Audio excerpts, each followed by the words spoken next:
Magandang tanghali. Dito tayo ngayon sa ating farm. Ayan guys, gawa ng mga bagyong nagdaan sa amin. Ganito na nangyari sa pananim namin. Ayan.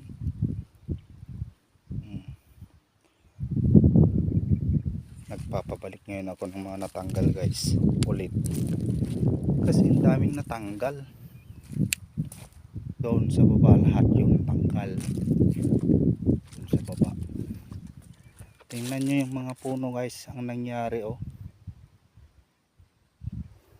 Oh. Sobra. Ang lakas kasi ng bagyo dito sa amin guys. 5 bagyo na nagkakasunod-sunod. Ayan, ganito na yung nangyari sa pinya natin.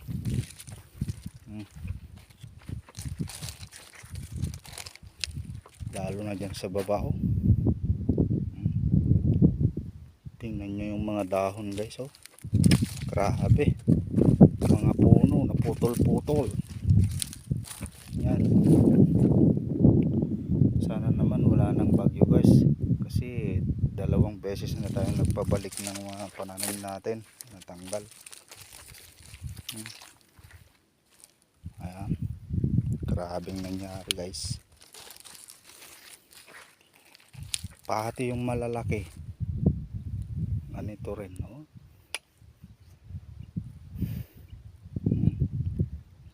Kita lahat dito yung ano, pananim natin. Kita rin yung mga nabagyo. Oh.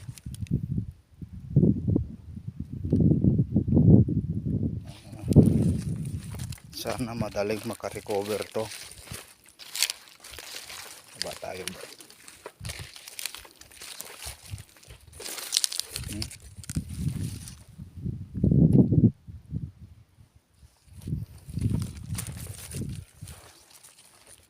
Yung Christine, Leon, Marce,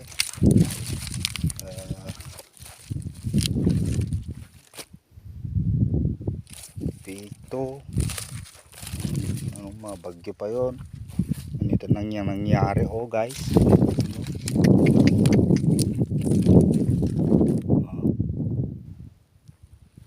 Kawawang mga pananim natin guys.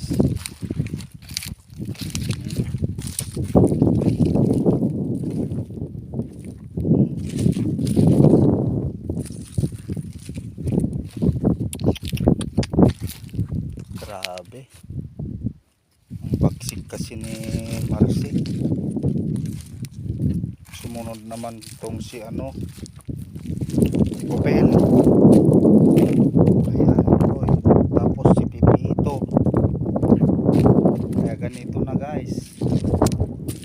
Sana makarecover pa to.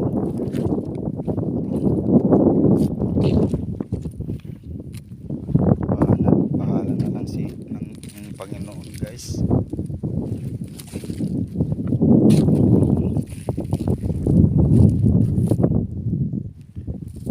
Grabe. Buti nga uminit na yon para maibalik na lahat yung mga natanggal.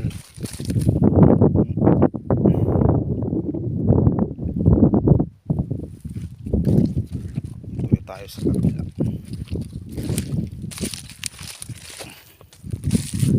Grabe.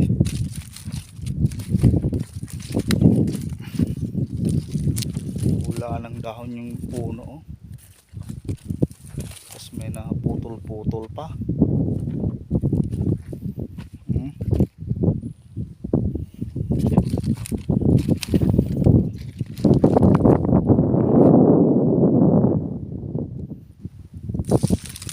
Ay naku. Wala na pong bagyo.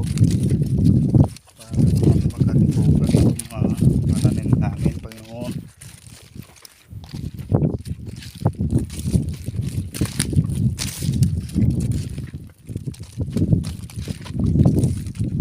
Buti yung malalaki. Yan. Ganyan lang po yung nangyari guys. Malalaki.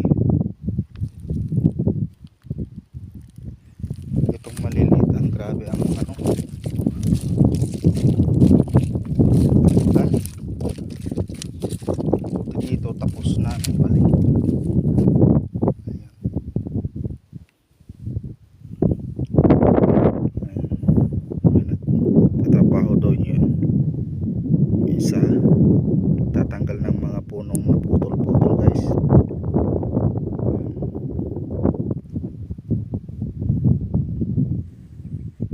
hindi naman pwedeng hindi matanggal yan kasi daanan yan.